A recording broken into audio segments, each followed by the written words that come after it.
एक बार क्या हुआ, एक व्यक्ति बहुत परेशान, बहुत हताश था।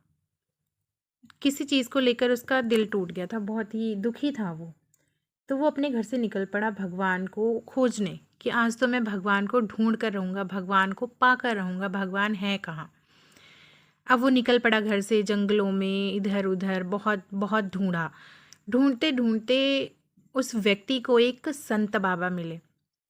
उसने जब संत बाबा को देखा तो वो संत बाबा को पूछने लगा कि मैंने आपके बारे में बहुत सुना है कि आप सबकी समस्याओं का हल बताते हैं और आपको सब पता है, आप बहुत ज्ञानी हैं।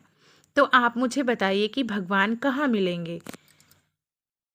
तो उन संत बाबा ने कहा कि बेटा, भगवान ऐसे ढूँढने से नहीं मिलते हैं, भगवान ऐसे नहीं मिलेंगे, भगवान यहाँ नहीं है। उन्होंने बहुत समझाया लेकिन उसने कहा नहीं, मुझे तो भगवान को ढूँढना है, मुझे तो भगवान चाहिए, मुझे भगवान से बात करनी है।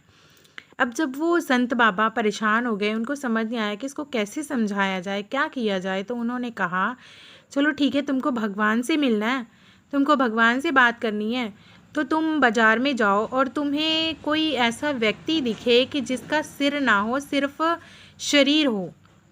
अगर ऐसा व्यक्ति दिखे तो उसे लेकर मेरे पास आना, वही भगवान होंगे। तो उस व्यक्ति ने कहा ठीक है।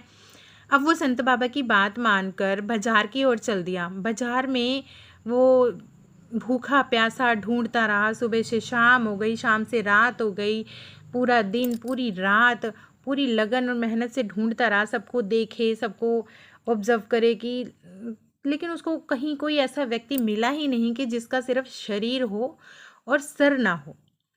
जब वो ढूंढ ढूंढ कर परेशान हो गया, थक गया, तो वो वापस अपने घर आया। अपने घर आया तो बहुत ही थका हारा, हताश, दुखी था। तो ऐसे नीचे को सर करके ऐसे खड़ा हो गया। तो जब वो ऐसे खड़ा हुआ, उसने खुद को देखा कि जो व्यक्ति मैं सुबह से रात तक ढूंढ रहा हूँ, वो तो मैं ही हूँ। क्योंकि जब सर को ऐसे नीचे करेंगे तो सिर्फ शरीर दिखता है, सर नहीं दिखता, नीचे हो जाता है।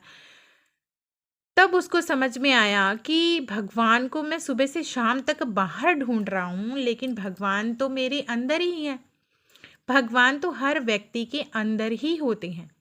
जिस दिन हम खुद के विचारों पर काम करना शुरू करेंगे, खुद के शरीर का ध्यान रखेंगे, खुद के मन का ध्यान रखेंगे और अपने विचारों को शुद्ध रखेंगे, अपने कर्मों को अच्छा रखेंगे, उस दिन हम खुद ईश्वर स्वरूप हो जाएंगे। उस दिन हमें ईश्वर को इधर उधर